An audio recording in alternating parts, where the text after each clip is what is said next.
আসসালামু আলাইকুম। এই মুহূর্তে পাওয়া গুরুত্বপূর্ণ আপডেট খবর, সৌদি আরবে কি আসলেই ঈদের চাঁদ দেখা গিয়েছে এবং সৌদি আরবে কী বারে ঈদ হবে এবং বাংলাদেশে কী বারে ঈদ হবে, তার সব কিছুই আজকের এই ভিডিওতে আমি জানিয়ে দিচ্ছি একদম প্রমাণ সহকারে, নিউজ সহকারে।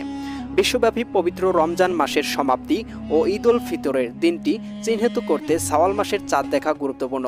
ইতিমধ্যে ভারত, পাকিস্তান, অস্ট্রেলিয়া, ইরান সহ অনেক দেশেই ঈদের তারিখ ঘোষণা করেছে। এর আগে সৌদি আরবের দুটি পবিত্র মসজিদ ভিত্তিক ওয়েবসাইটে ইনসাইট দ্য হারামাইন সামাজিক মাধ্যমে একটি পোস্টে শাওয়াল মাসের চাঁদ দেখার জন্য দেশের 20টির বেশি স্থানে পর্যবেক্ষণ কার্যক্রমের কথা জানায়। ইসলামিক হিজরি মাসগুলো 29 অথবা 30 দিনে স্থায়ী হয়। সৌদি আরবে 29 রমাদানে চাঁদ দেখা যায়।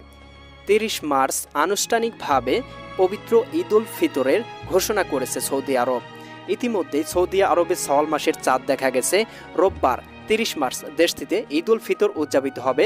শনিবার 29 মার্চ মক্কার সময় সন্ধ্যার পর এক বিবৃতিতে সৌদির সুপ্রিম কোর্ট চাঁদ দেখার বিষয়টি নিশ্চিত করেছে এবং মোবারককে আনুষ্ঠানিকভাবে ঈদের শুরু হিসাবে ঘোষণা করেছেন।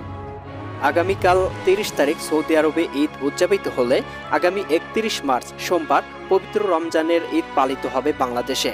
ঈদের আনন্দ খুশি ছড়িয়ে পড়ুক সবার মাঝে, ঈদের আনন্দ কাটুক সবার পরিবারের সাথে মিলেমিশে, হালাল বিনোদনের সাথে ঈদকে উদযাপন করি, হারামকে পরিত্যাগ করি।